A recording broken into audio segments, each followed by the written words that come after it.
Hi everyone and welcome to my CISSP video series. In this video series, we will be diving deep into the CISSP exam preparation, breaking down the key concepts and providing in-depth explanations of the questions and answers. I am a cybersecurity professional having about 15 years of experience in the field. I have obtained over a dozen international certifications including the CISSP, CCSP and CISA, and I am glad to share my knowledge and experience with you guys through these videos. In today's video, we will be tackling 50 questions from the domain 2 of the CISSP exam. So grab your notes and let's break down these questions to help you on your CISSP journey. Don't forget to like, subscribe and hit that notification bell for more contents like this. So let's get started.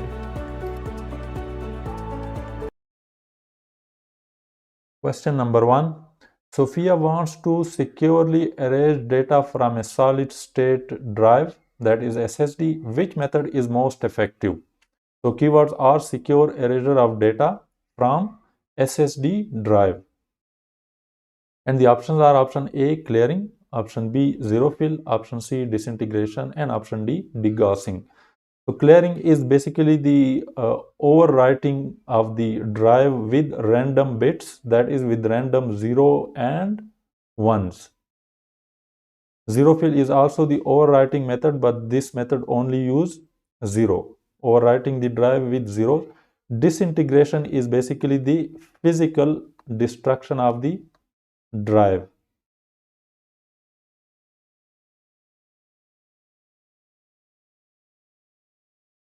Degaussing is basically exposing the drive to the magnetic field, strong magnetic field, but this is basically used with, this method is not effective with SSD.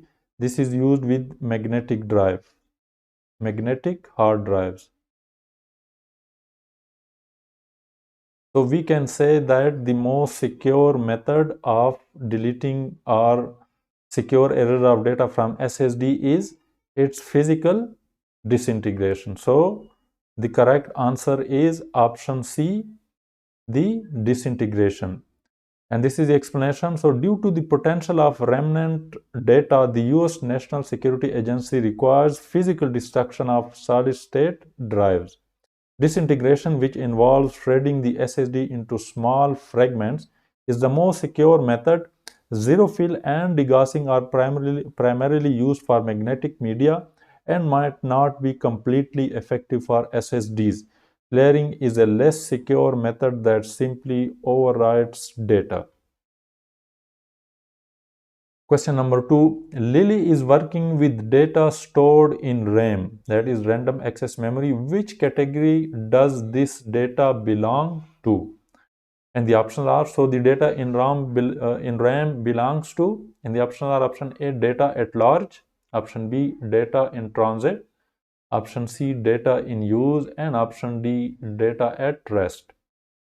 So looking at option A, data at large, this is not basically a technical term used for data, so we can discard this option.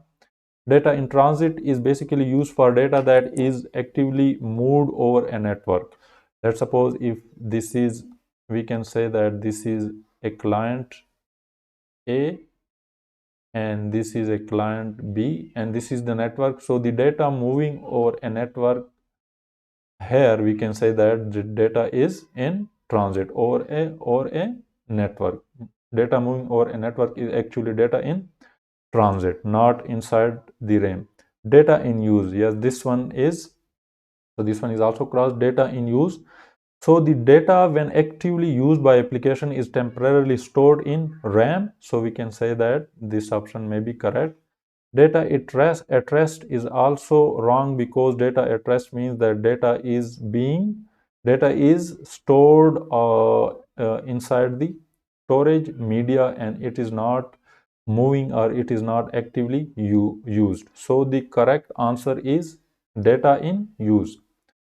And the explanation is, data in use is temporary data stored in memory while an application or process is using it. Data at rest is stored on persistent storage devices.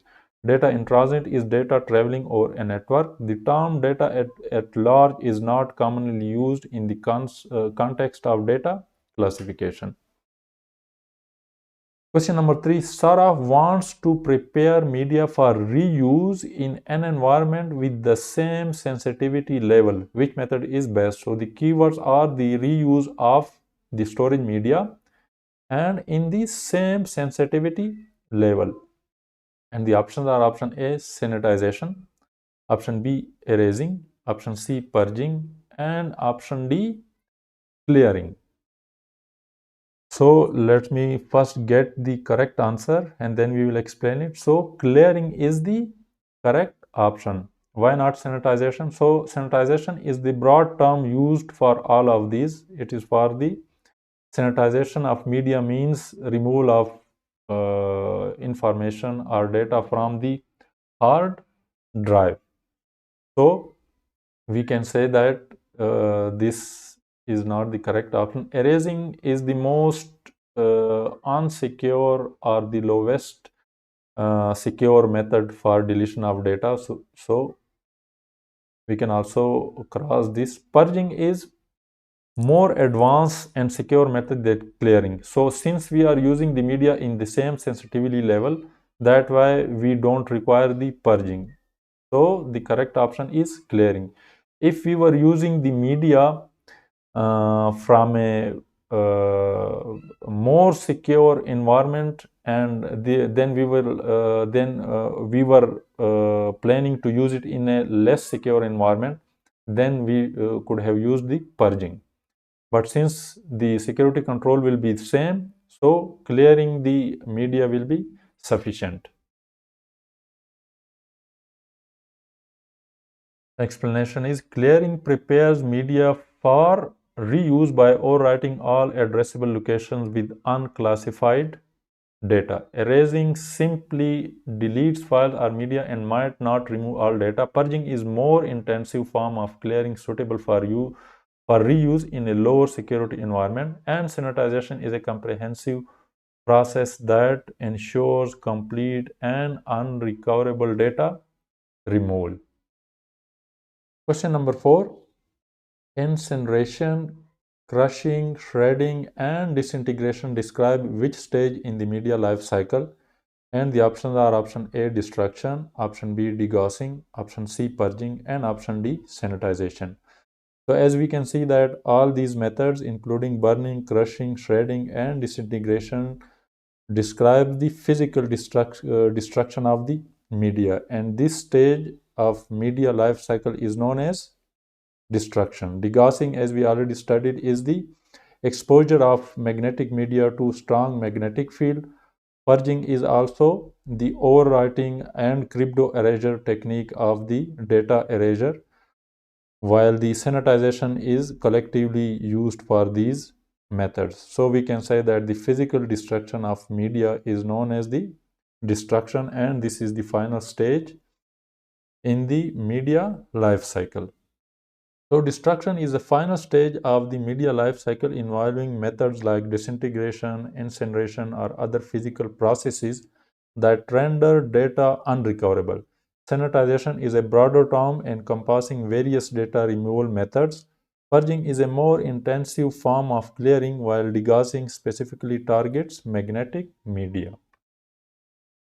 Question number 5.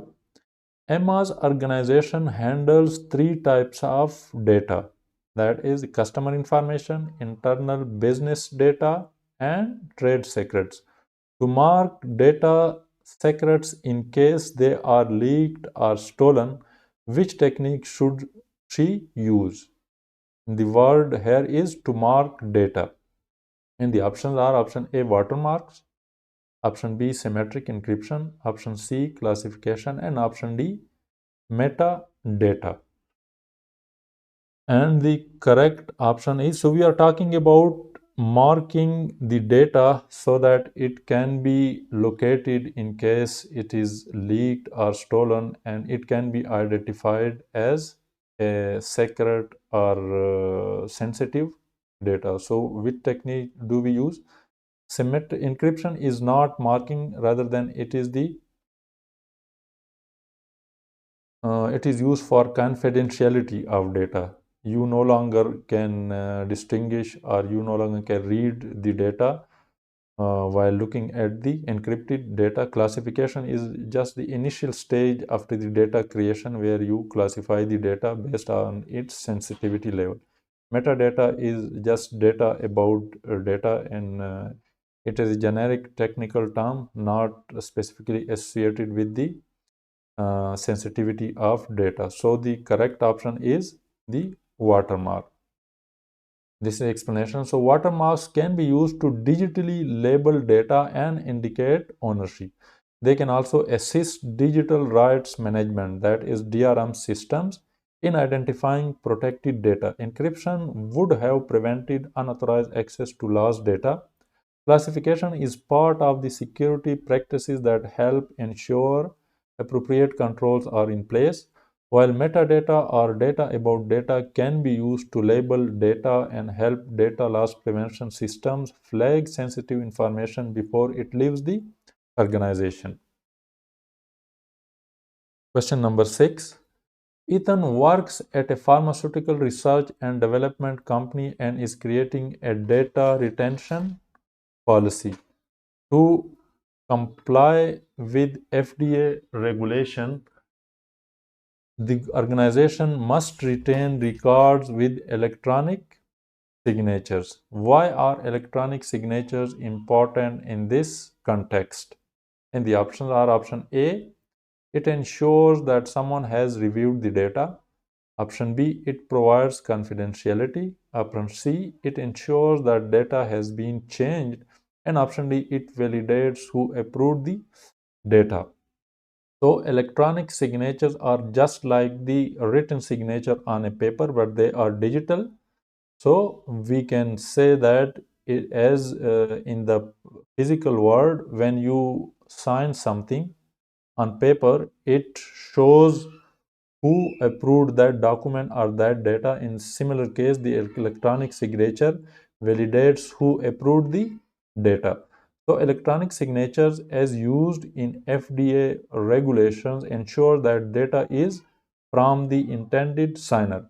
They are intended to make electronic records trustworthy, reliable, and equivalent to paper records with handwritten signatures. While electronic signatures can contribute to data integrity and confidentiality, their primary purpose is to validate the integrity of the signer. Question number 7. Sarah is trying to assign appropriate security controls to sensitive information. Which administrative process would help her achieve this? So the keywords are assigning appropriate security control to sensitive information. And which process would help her achieve this? And the options are: option A, data classification; option B, transmitting data; option C, remnants; and option D, clearing. So the keyword here is appropriate security control. What does this mean? That if you have two type of data, let's suppose data A and data B. So this one is, let's suppose, classified,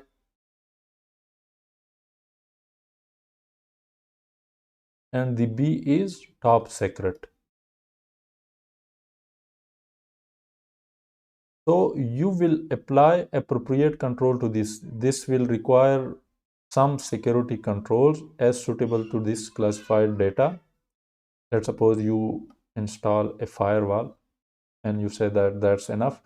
While since this data is top secret, appropriate control may include firewall as well as IPS, as well as we can say network access control, NAC, and so on. So in order to achieve at this level that you can say that this data is secret, this is classified, this is top secret, you need data classification. So the correct answer is, in order to apply appropriate control to different type of data, you first need to classify it. So data classification is driven by the need to protect sensitive information. By classifying data, organization can prioritize their security efforts and focus on protecting the most critical data. Remnants refers to residual data that may remain on media after data removal attempts. Transmitting data is a separate process and does not directly drive data classification. Clearing is a technical process for removing data from the media. Question number 8. Sophia's organization handles three types of data. Again, customer information, internal business data, and trade secrets. To protect the proprietary data stored on file servers and workstation, which encryption method should she use and how should she protect data in transit? So, how should Sophia protect the data while in transit and while stored on file servers and workstation? So, we need to protect data while it is in transit and while it is at rest and stored. So, the options are option A, TLS at rest and AES in motion. TLS is transport layer security. Option B, AES at rest and TLS in motion. Option C, VPN at rest and TLS in motion. And option D, DES at rest and AES in motion. So if you look at option A, TLS at rest, this does not seem correct because TLS, transport layer security, is used in motion. Mostly used for data in motion, such as when you browse the web using HTTPS. That S basically it is using the TLS and you are actively using data.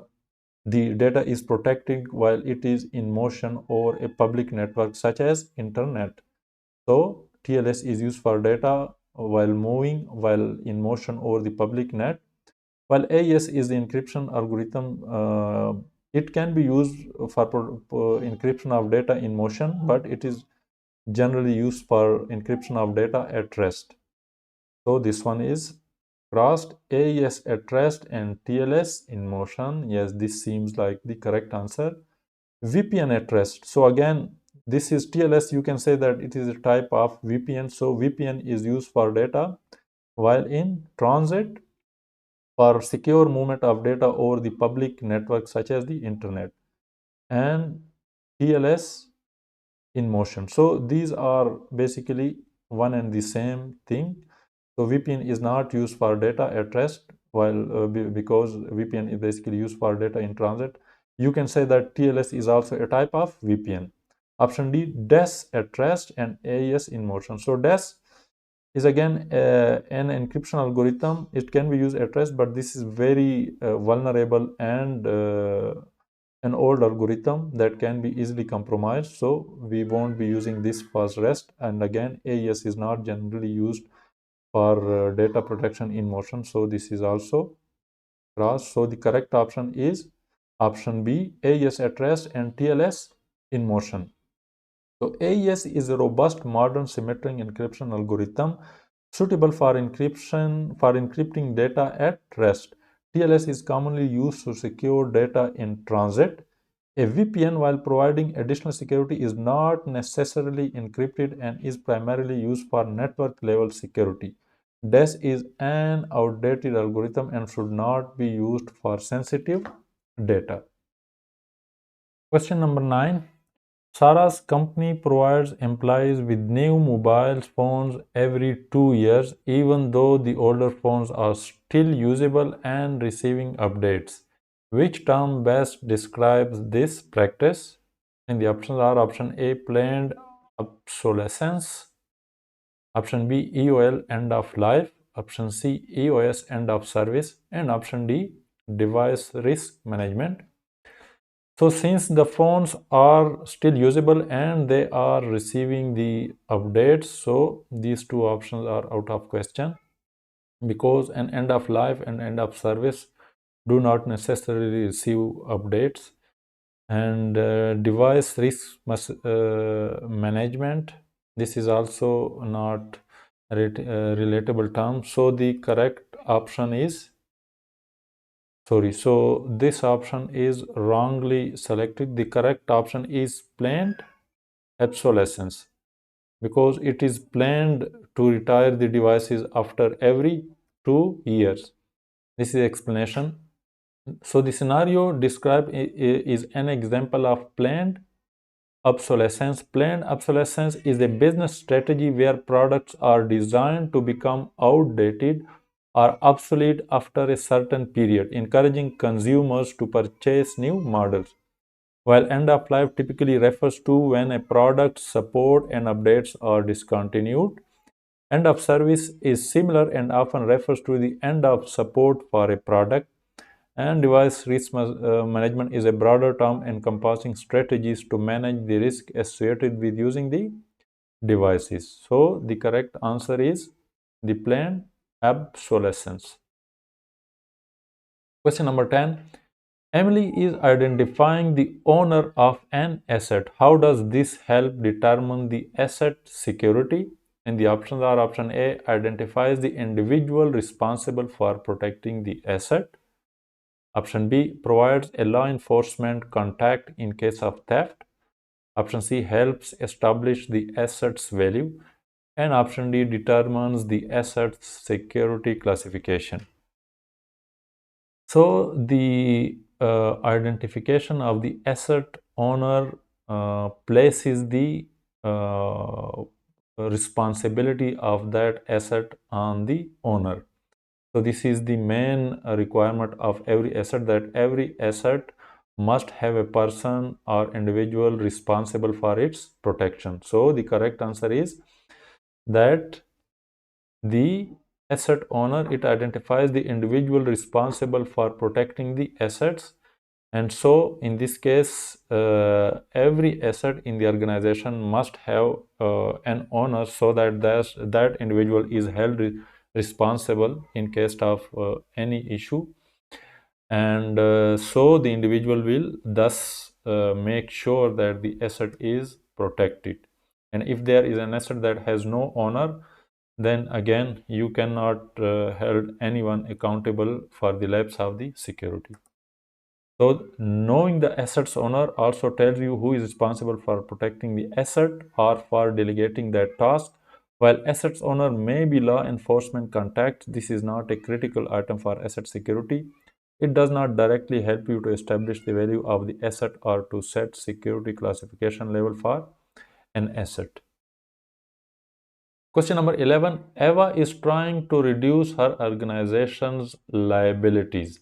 How can a data retention policy help? And the options are: option A by ensuring that unneeded data is not retained. Option B by reducing the cost of data storage required by law.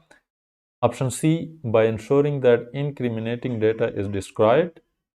And option D by ensuring that data is securely wiped so it cannot be restored for legal purposes. And the correct option is, so the correct option is that AVA can reduce organizational liabilities by ensuring that unneeded data is not retained. So how will this help reducing the organizational liability?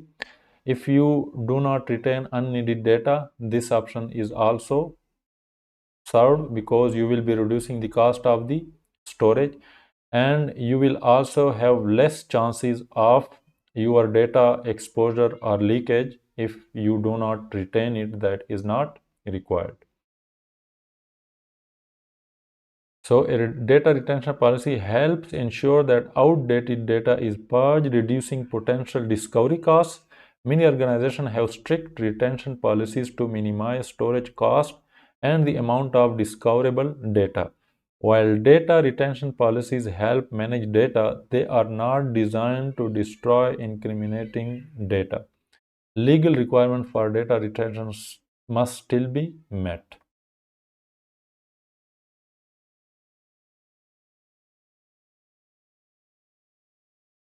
Question number 12. Amelia is responsible for ensuring that data is retained and maintained for as long as needed.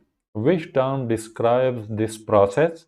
And the options are: option A data storage policy, option B asset maintenance, option C data storage, and option D record retention.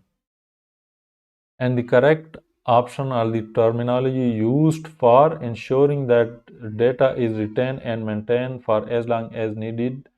The term for this purpose is known as data retention or record retention. So let me bring up the explanation. So record retention is the practice of preserving and maintaining data for as long as it is required. A data storage policy outlines the rules for data storage. Data storage refers to the actual physical or digital storage of data. Asset maintenance is a non-information security process for maintaining physical assets. Question number 13. Olivia wants to identify sensitive data like social security numbers and credit card numbers within her organization's existing data. Which tool is most suitable? And the options are option A, manual searching, option B, sensitive data scanning tool, option C, asset metadata search tool, and option D, data loss prevention system, DLP. And the correct option is data sensitive data scanning tool. So the sensitive data scanning tools are designed to scan for and flag sensitive data type based on known patterns and structures. This makes them effective for identifying well-defined data types like social security numbers and credit card numbers.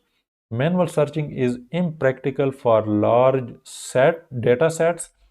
Asset metadata needs to be established beforehand, and data loss prevention systems focus on data in transit rather than data at rest. Question number 14. Emma is a database administrator responsible for implementing data policies and managing data structures. Which data roles best fits her responsibilities? And the options are option A, data custodian, option B, data user, option C, data processor, and option D, data owner. And the correct option is data custodian. So data custodian is basically responsible for the day-to-day task, maintenance tasks related to data that is performed by administrators, such as in this case the database administrator, and these tasks include implementing data policies and managing data structure, taking backups, etc. Data user is simply a user. Data processor is a third party which processes data on behalf of the data owner, while data owner is basically responsible for overall security of the data, but the day-to-day task is delegated by the data owner to the data custodian.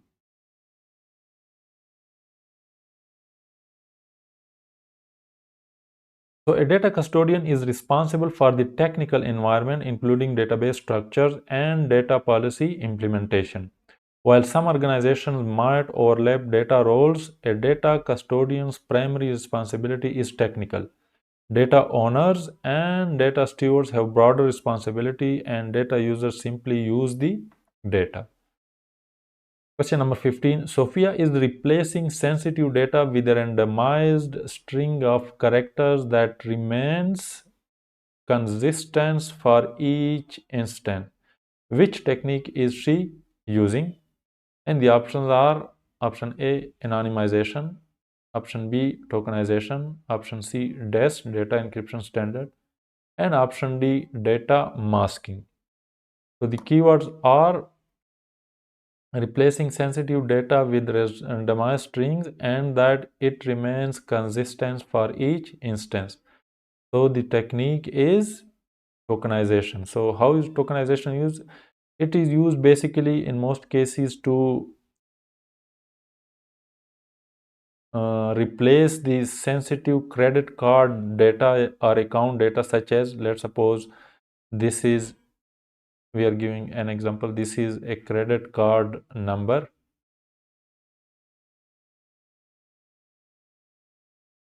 and against this a random token is generated. Let's suppose 4 digit this token is generated. So the term that it remains consistent for each instance, it means that each time this credit card is looked up, it will always be related to this token. It cannot be changed because this is a one-to-one relationship. So this type of anonymization of this type of masking is known as tokenization. You can say that this is a token and it always remain consistent. Let's suppose we have another credit card. It may have a token number of this. So again, this will always refer to this one and it will remain same. So tokenization replaces sensitive data with random strings of characters, that is token, that can be securely looked up. Anonymization removes all personally identifiable information, making it impossible to re-identify individual. So this is the difference. In case of anonymization, the data is completely masked and you cannot reverse engineer it. It means that if once you anonymize data, you cannot then make sense from that data or identify someone from that data. Data masking obscures some but not all data. Pseudonymization uses aliases to replace personal information. Question number 16. Eva's organization recently shut down a research project and plans to reuse the systems and data storage tapes. However, the company's internal process requires the tapes to be destroyed. Why cannot Eva reuse the tapes after degaussing them? And the options are, so the company policy says that the tapes must be destroyed. So why cannot they be reused after degaussing them? Because degaussing also removes the data. And the options are option A, data permanence may be an issue. Option B, data remnants is a concern. Option C, tapes may suffer from bit rot. And option D, data from tapes cannot be erased by degaussing. And the correct option is that even after degaussing, there may still be a chance of data remnants. Data may still be available on the tapes. That's why the tapes are physically destroyed, so that there is no chance of data remnants. So many organizations require the destruction of media containing highly classified data. While the cost of media might be lower than the potential risk of data exposure, it's difficult to guarantee complete data removal. Degaussing, while effective for magnetic media, might not fully eliminate residual data. Bit rot refers to gradual data corruption over time, and data permanence is a term used to describe the lifespan of data and media.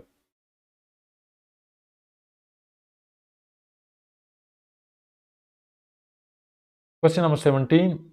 Isabella is responsible for security standards and has implemented a baseline for Windows PCs. How can she effectively ensure compliance and apply settings? And the options are option A, assign users to spot check baseline compliance. Option B, use Microsoft group policy. Option C, create startup scripts to apply policy at system start. And option D, periodically review baselines with data owners and system owners. And the correct option is option B. Since we are talking about Windows, so the correct option is use Microsoft group policy. So group policy basically offers the ability to monitor and apply settings defined in a security baseline. Manual checks by users and startup scripts provide fewer opportunities for review and may be prone to errors. Periodic reviews of the baseline alone won't ensure compliance.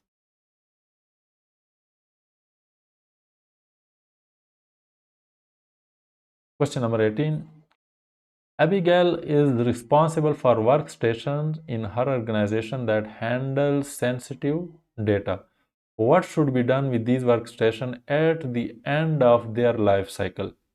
And the options are option A, erasing, option B, sanitization, option C, destruction, and option D, clearing. So since we are talking about sensitive data and also the workstation has at the end of their life cycle, so they should be destroyed so that there is no remnants of this sensitive data.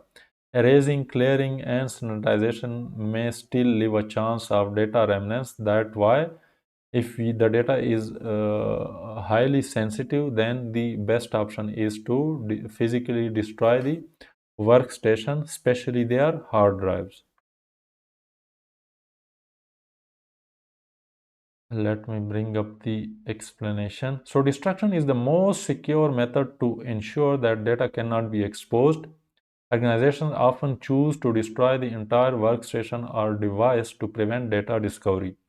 Sanitization is a broader term that encompasses data removal processes. Erasing and clearing are less secure due to the potential for remnant data. For workstations handling sensitive data, destruction is the preferred method.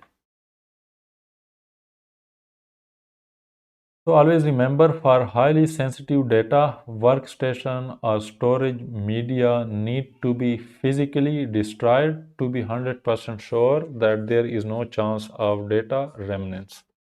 Question number 19. John works for a government agency that has strict data security requirements. To ensure data is identifiable by its classification level upon creation, what should he do?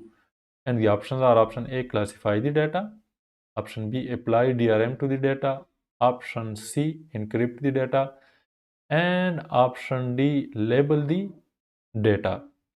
And the correct option is label the data. So for identification, you must label the data, and the label will depict its classification level, whether it is sensitive, secret, top secret, classified, and so on, and other details such as the date of creation, data owner, etc. Label may be physical, such as you can stick a physical label on a hard drive, as well as digital, such as in case of this presentation, I may apply a digital label over here that will give me information about the sensitivity level of this slide. So data labels are essential for identifying the classification level of information. Classifying data at creation ensures proper handling throughout its life cycle. Data rights management (DRM) tools control how data is used. Encryption protects data confidentiality and integrity. Classifying data is necessary for labeling, but it does not automatically place a label on the data. So classification is the first step, and after classification, you can then label the data. Question number 20. Sophia is reviewing her organization's data collection practices to ensure compliance. Which control should she focus on? We are talking about data collection practices, and the options are option A, retention, option B, consent, option C, certification, and option D, remnants. And the correct option is, since we are talking about collecting data from users, then there must be consent of the user to collect their data. Consent or agreement to data collection and use is crucial in many data collection scenarios and might be legally required. Remnants refers to the unintentional persistence of data. Retention is the intentional process of keeping and managing data. Certification is not a data lifecycle process element. Question number 21. Alex is removing unnecessary data from her organization. Which phase of the data lifecycle is he working on? So we are talking about removal of unnecessary data. And what So, which phase of the data life cycle is he working on when he is trying to remove unnecessary data? And the options are option A, data maintenance, option B, data retention, option C, data collection, and option D, data remnants. And the correct option is data maintenance. So during data maintenance, it is basically done during this stage. While you are actively using data, you remove the unnecessary data from your organization. So data maintenance is the phase where activities like data scrubbing occur to remove unnecessary, incorrect, or outdated data. Data retention is a decision made based on requirements, laws, or organization needs. Data remnants refers to the problem of residual data that remains after data removal attempts. Data collection is the initial phase of acquiring data. Question number 22. Emma is using full disk encryption like Microsoft BitLocker to protect data. Which state of data is she protecting? And the options are option A, unlabeled data, option B, data in transit, option C, data at rest, and option D, labeled data. So if you have used the BitLocker inside your Windows, you must know the answer. BitLocker is basically used to encrypt your hard drive inside your PC. This means that it is used to encrypt data at rest because the data stored in the hard drive is basically data at rest. So full disk encryption exclusively protects data at rest, encrypting the entire contents of a storage device. It does not differentiate between labeled and unlabeled data. Question number 23. Sarah wants to track hardware assets as they move around the organization without manually scanning barcodes or serial numbers. Tracking the hardware asset as they move around the organization, which system would be most useful? And the options are option A, visual inventory, option B, Wi-Fi MAC address tracking, option C, RFID tags, and option D, steganography. And the correct option is highlighted, option C, RFID tags. This is the explanation that RFID tags are a common solution for tracking hardware assets and equipment.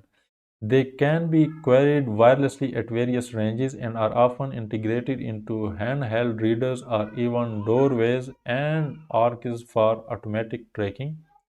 Visual inventory relies on manual checks by staff. MAC addresses are hardware addresses for network devices, but not all assets might have network capabilities or be connected. Steganography is a technique for hiding information within images and is not relevant for asset tracking.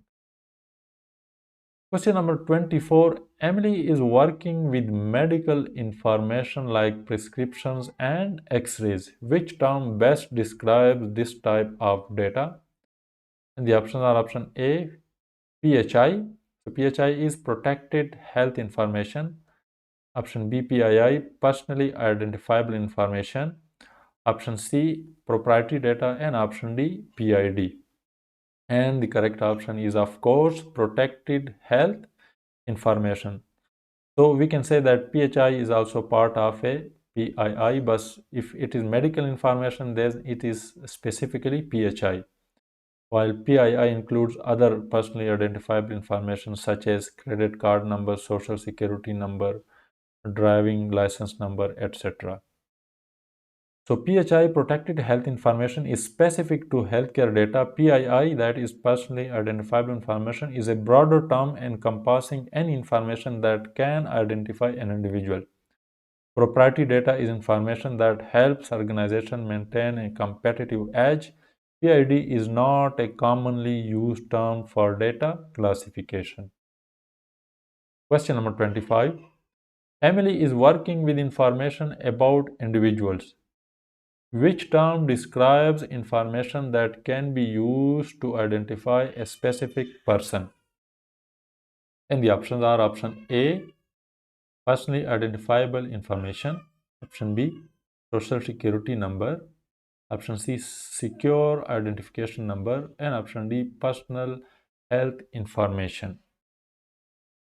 So, for information about individual, personal information about individual is always known as PII, personally identifiable information. PII refers to any information that can be used to distinguish or trace an individual's identity. This includes information like names, addresses, social security numbers, email addresses, phone numbers, and more. Question number 26. John is preparing to send backup tapes off-site for storage. What should he do before sending them? And the options are option A, decrypt the tapes in case they are lost in transit. Option B, purge the tapes to ensure that classified data is not lost. Option C, increase the classification level of the tapes. And option D, ensure the tapes are handled the same way the original media would be handled based on their classification. So decrypt the tapes in case they are lost. This does not make sense. Purge the tapes to ensure that, so we won't purge the tapes because are we require the data on these tapes and we are sending them as an offsite storage. So this option is also irrelevant. Increase the classification level of the tape. We cannot increase the classification level since it contains the same data as that on the online location. This option is more relevant, that ensure the tapes are handled the same way the original media would be handled based on their classification. It means that we should not lower the guards when sending the data on tapes to the offsite storage location. We should use the tapes in the same manner with the same security requirements as they are in our on-site location. So option D is the correct option.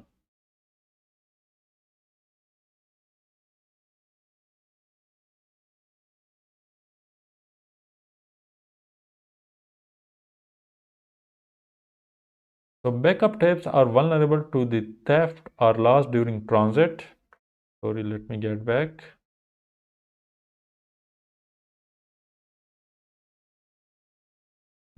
Sorry, there is some lagging in my PowerPoint, therefore let me get back. So backup tapes are vulnerable to theft or loss during transit. Therefore, they should be handled according to the organization's classification schemes and security requirements. Purging the tapes would result in data loss. Increasing the classification level is not necessary. The tape should be encrypted before transportation to protect the data in case the tapes are lost.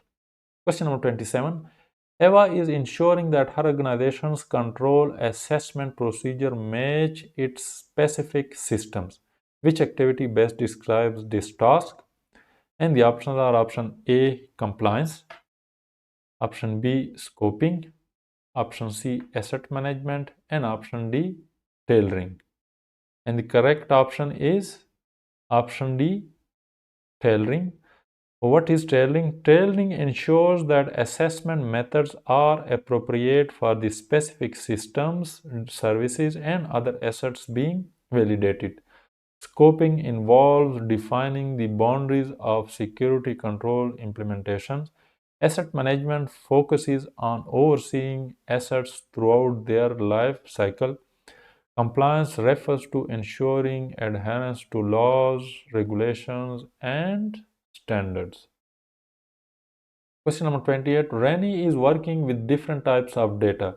Which of the following is not considered data in motion? And the options are option A, data in an e-commerce transaction, option B, data in a TCP packet, option C, data on a backup tape that is being shipped to a storage facility, and option D, data in files being copied between locations. So option A, data in e-commerce transaction. So this is data in transit. Option B, data in a TCP packet may also be in transit, but it is in transit because this is TCP, is the connection oriented protocol, and when data is in the packet, it means data is already on the network and in transit. Data on a backup tape. So data on a backup tape is basically stored. It is a storage device that is being shipped to a storage facility. So although the tape may be on the move inside the vehicle, but this does not make the data make it data in transit. Data is still at rest inside the tape. Data in files being copied between locations is also data in transit. So the correct option is that data on a backup tape that is being shipped to a storage facility is basically data at rest, and it is not considered as data in motion. The backup tape being shipped is not considered data in motion. Data in motion refers to data that is actively being transmitted or transferred over a network. The backup tape, while being physically moved, is not actively being transmitted and is therefore considered data at rest.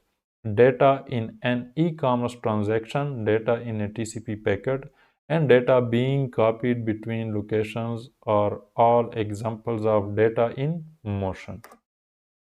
Question number 29. Emily is considering using unique screen backgrounds for workstation handling different levels of data. Why would this be beneficial?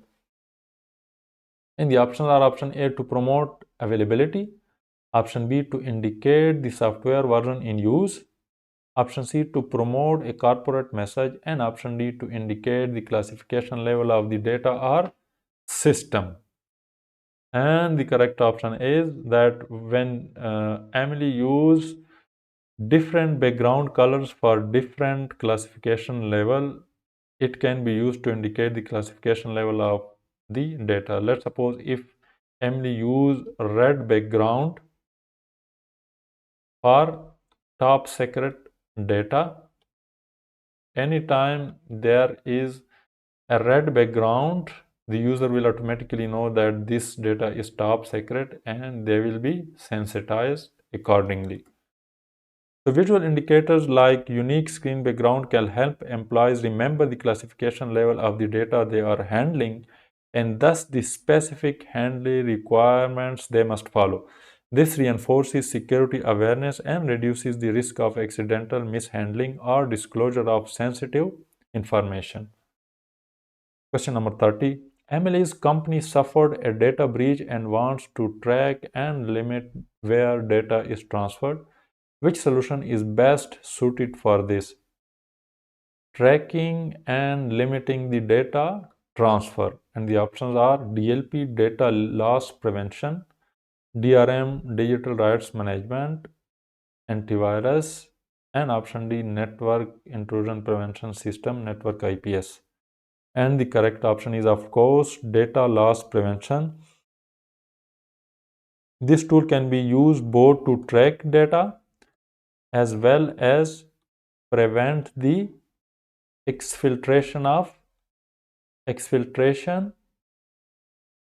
or leakage of data from the organization. So DLP is the correct option. A DLP system can effectively tag, monitor, and limit where files are transferred to, while digital right management, that is DRM tool, can control how data is used. They might not be as effective for tracking and preventing data movement. An intrusion prevention system can detect network-based data transfer but might not stop local copying. Antivirus is primarily designed for malware protection and is not directly relevant for data loss prevention. Question number 31. Sarah's company processes credit cards. Which data security standard should she comply with? And the options are option A, CC comply, option B, PCI DSS, option C, GLBA, and option D, GDPR. So CC comply isn't any standard, it is just made up for this question. PCI DSS is Payment Card Industry Data Security Standards that deals with the processing of the credit cards. So this seems like the correct answer. GLBA is Gramm-Leach-Bliley Act, which deals with the privacy and protection of customers' financial data. This law is also important, so you should remember this as well for any future question. Protection of customers or users' financial information, such as this credit card information. But here we are talking about standard. So, and GDPR, as we all know, it is the EU law about, again, the protection of customers' personally identifiable information, not just the financial info.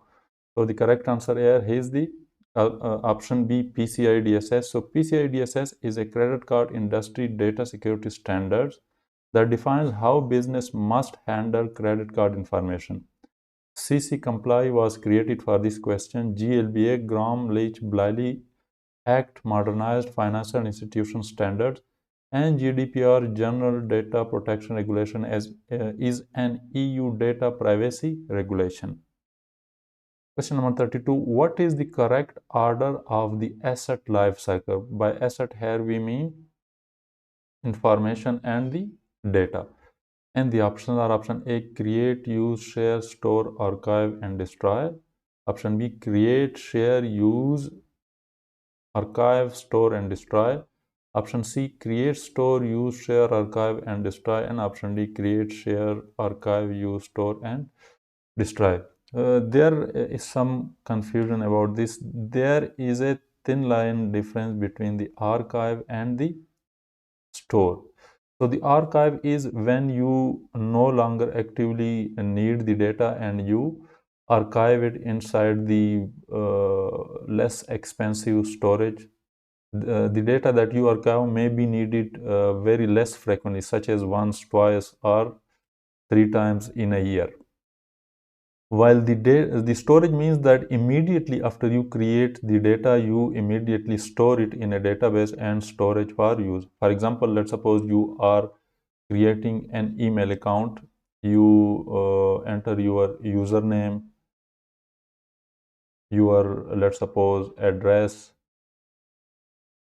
your password, and as soon as you click the create or the save button, you are doing two things. First, you are creating this information, and second, as soon as you click on the sign up or the create button, you immediately store this information inside the database of that email provider, such as Gmail. So the correct order is the create, then you immediately, as soon as you create, you store, and after that, of course, you use this information, in this case, your email, for future login. You can also share. Here there is a comma. After creating, storing, and using, you can also share this information. You can share your email with other parties, and when this information is no longer needed, then you archive it. And finally, when the life cycle or the information needed is no longer required by any law and regulation, then you finally destroy it. So this diagram basically shows the asset or information life cycle: create, store, use, share, archive, destroy. So you must know these phases, but more importantly, you must know that what happens during these phases, particularly during this archive stage and during this destroy stage. Why we archive, what information we archive, how we destroy, when we destroy, and the use and the store. Of course, the store is done immediately after creating. Another thing happen here is that as soon as we create the information, we also classify it so that we give relevant security control to the data created. Question number 33. SARA's organization labels all removable media with the classification level of the data it contains. even for public data. Why do they do this? And the options are option A, to prevent reuse of public media for sensitive data. Option B, it is cheaper to order or pre-labeled media. Option C, to prevent sensitive media from not being marked by mistake. And option D, labeling all media is required by HIPAA. And the correct option is that they label all the media so that to prevent sensitive media from not being marked by mistake. So if you do not mark the media that contains public media, you may mistakenly also leave the media that contains sensitive data unmarked. So that's why it is done. It is all type of media are marked, including the media that contains public data, so that no media is left unmarked. Requiring all media to have a label means that when unlabeled media is found, it should immediately be considered suspicious. This helps to prevent mistake that might leave sensitive data unlabeled. Pre-labeled media is not necessarily cheaper, nor may it make sense to buy, while reusing public media simply means that it must be classified based on the data it now contains. HIPAA does not have specific media labeling requirement. Question number 34. Sarah is trying to remove data from media. Which method is least effective? So the options are option A, eraser, option B, degaussing, option C, clearing, and option D, purging. So let's go through one by one. Erasing is just deleting the media using your operating system, such as when in the Microsoft Windows, you right click on a file and click delete.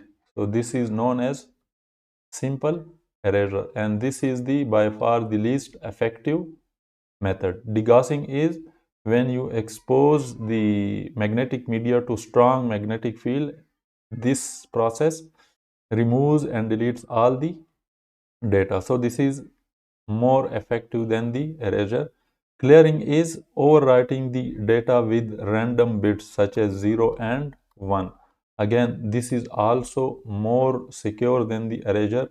And purging is the most secure of all these, where you employ different techniques, multiple overwriting phases or multiple passes of overwriting, as well as other techniques such as crypto trading.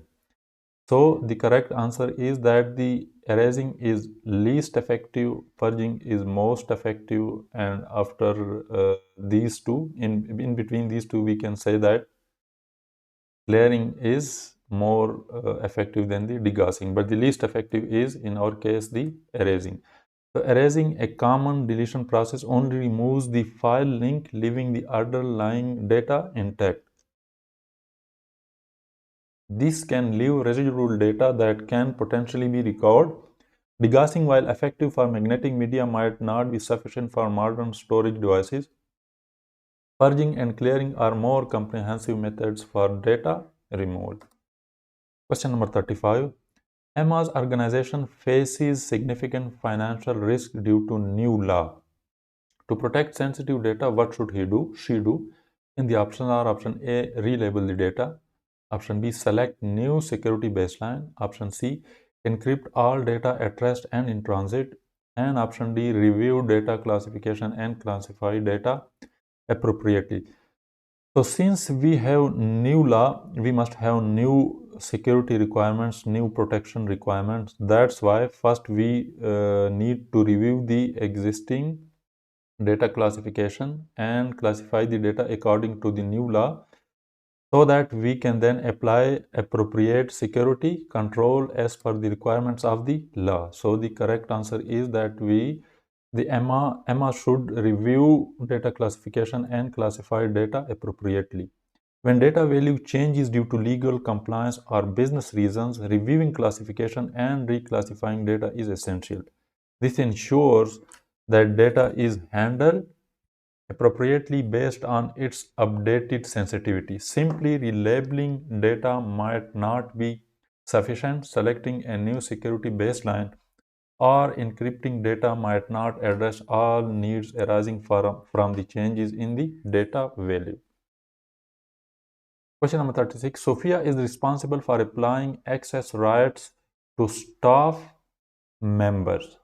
What data role best fits her responsibilities? And the options are option A, data processor, option B, custodians, option C, business owners, and option D, administrator. So practically applying rights, this is the day-to-day technical task that is performed by system administrators, such as in this case, let's suppose if you are using Windows, we may say that Sophia is applying these rights using the Active Directory, Microsoft Active Directory, and such users are known as AD administrators or Windows administrators or system administrator. That's why the correct answer here is the administrators. So administrators have the authority to apply access permissions to data. Custodians are responsible for the day-to-day handling of data. Business owners are typically system or project owners, and data processors are systems used to process data. Question number 37. Mike is classifying data. Which factor is not typically considered during data classification? And the options are option A, what the impact would be if the data was lost or breached. Option B, who can access the data. Option C, how much the data costs to create. And option D, what protection regulation may be required for the data.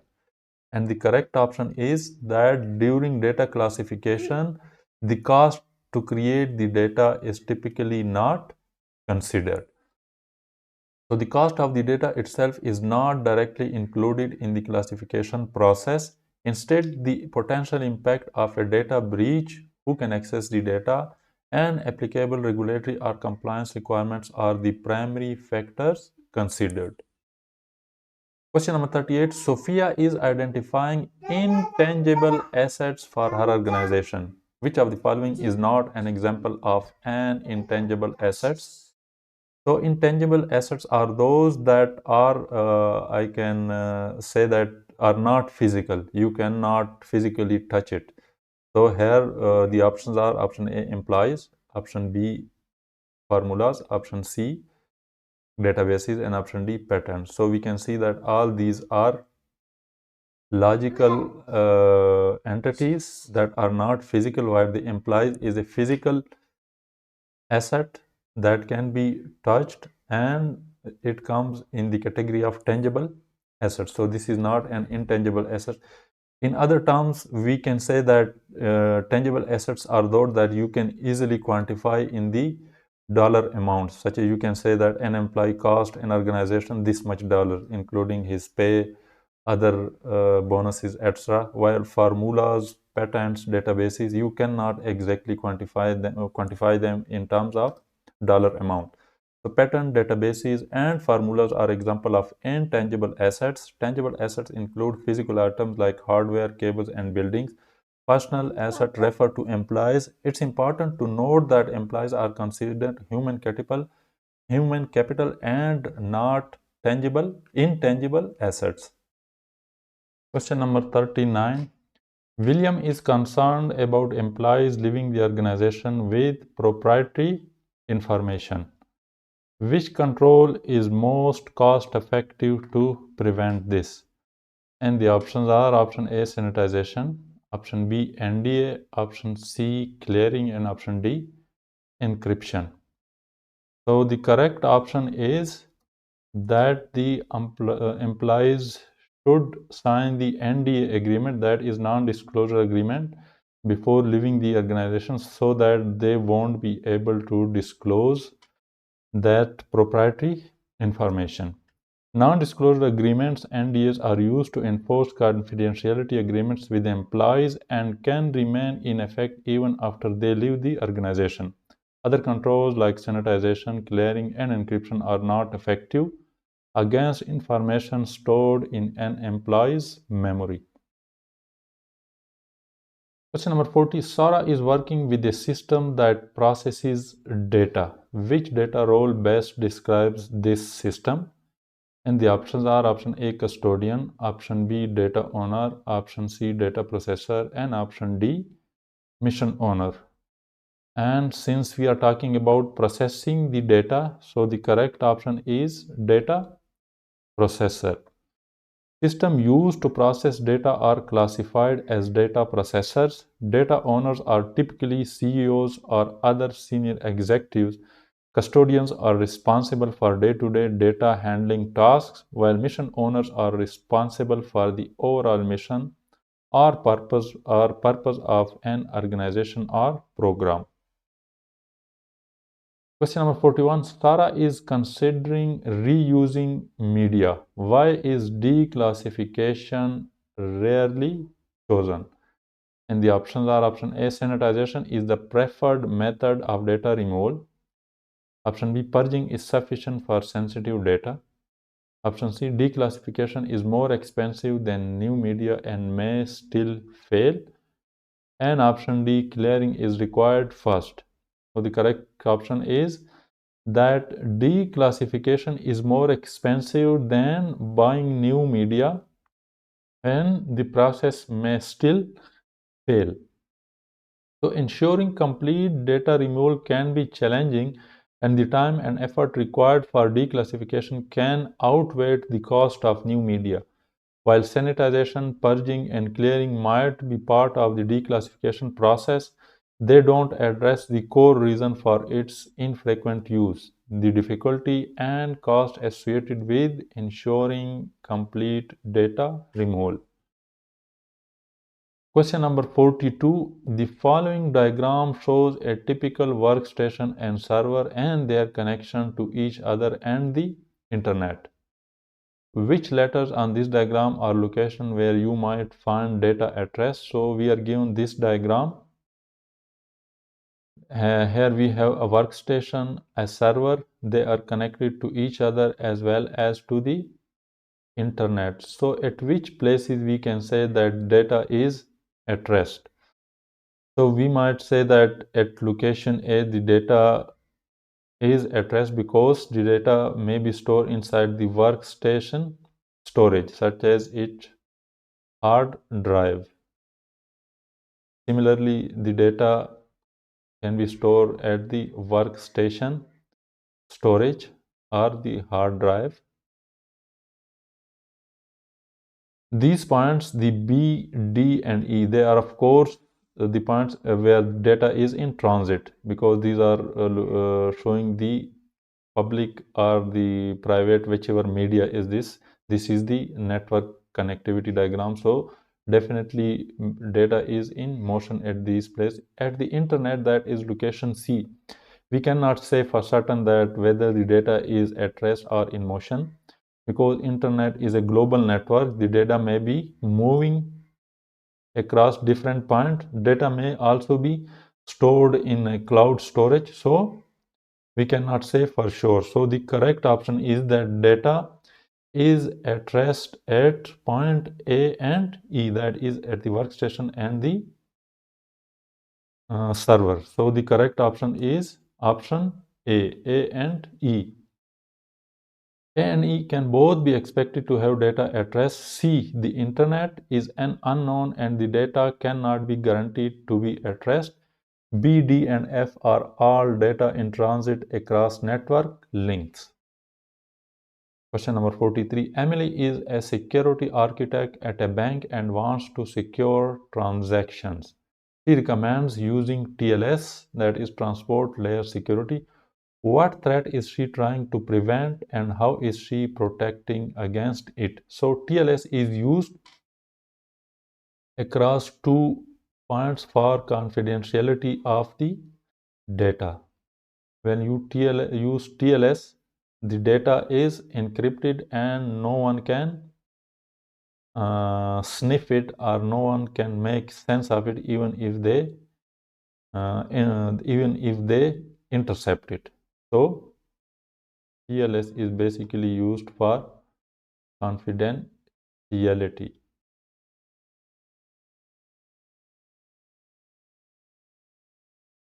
So here the options are that why TLS is being used. Option A, sniffing. Yes, to prevent sniffing. And how it is done? Through encryption. Packet injection encryption. No, this is not the correct option. Man in the middle. Yes, we can say this is TLS. We can say it is a form of VPN to prevent the man in the middle attacks.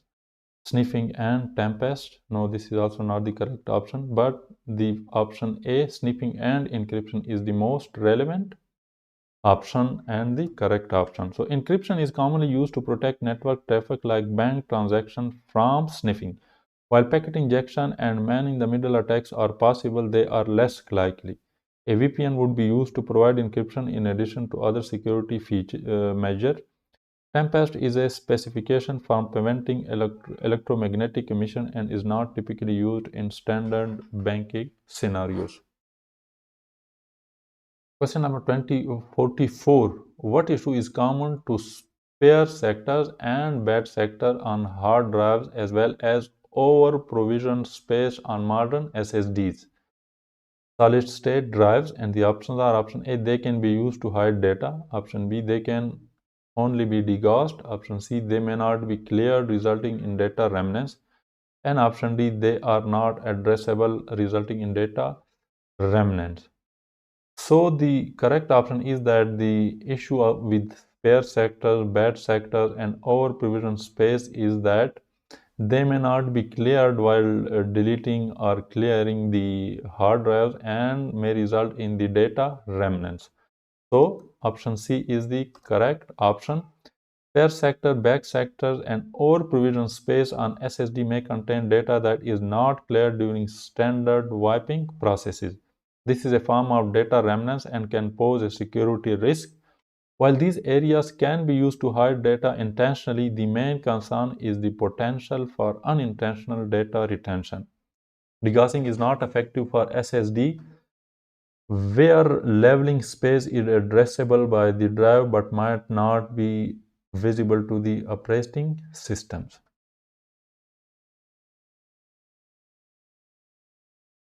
Question number 45. Which of the following information security risks to data at rest would result in the greatest reputation impact on an organization? And the options are: option A, decryption; option B, improper classification; option C, data breach; and option D, an intentional insider threat. And the correct option is that the data breach would result in the greatest reputation impact to the organization. It is because data breaches typically cause the greatest reputational damage due to threats to data at rest. Encrypting sensitive data at rest can help mitigate this risk. Decryption is less significant if strong encryption and secure key management are in place. Insider threats are a risk, but unintentional threats are more common than intentional ones. Question number 46. Olivia is trying to protect an encryption key. Which location would be the most challenging to secure? And the options are: option A, on a local network; option B, in memory; option C, on disk; and option D, on a public network. So you can always protect the encryption key through encryption and other security methods while it is on the network or stored in a disk, or even if it is on a public network. But it is very difficult to protect the encryption key inside the memory, because once it's inside the memory, it is decrypted and it is available in plain text, and there is no suitable mechanism to protect the encryption key while it is actively being used and it is inside the memory. By memory we means the temporary memory such as RAM. Why it is that? It is because the most difficult location to secure encryption key is in active memory, because the data needs to be decrypted for use. When data is at rest on a drive or in transit via local or public network, it can be encrypted until it reaches its destination. Strong encryption can be used in all these circumstances except the memory. Well, it is imperative for the encryption key to be in plain text for its purposeful use. Question number 47. Emma is working on data classification. What is the main purpose of this process? And the options are why we do data classification. Option A, quantify the cost of a data breach. Option B, prioritize IT expenditures. Option C, comply with breach notification laws. And option D, identify the value of the data to the organization. So I think the primary purpose is to identify the value of the data to organization according to the classification, because let's suppose we have multiple data, sensitive data will have a less value to the organization as compared to, let's suppose, top secret data, and then upon its value we may prioritize the expenditures. So this option B, is included in option D. First, the classification initially gives you the value of the data, and then according to that value you prioritize the IT expenditures. So data classification primarily identifies the value of data to an organization, while it can indirectly help with IT expenditure, prioritization, and cost estimate in case of a breach. These are not the primary goals. Breach notification laws typically specify specific data types for notification rather than requiring organizations to classify data themselves. Question number 48. What type of health information is the Health Insurance Portability and Accountability Act required to protect?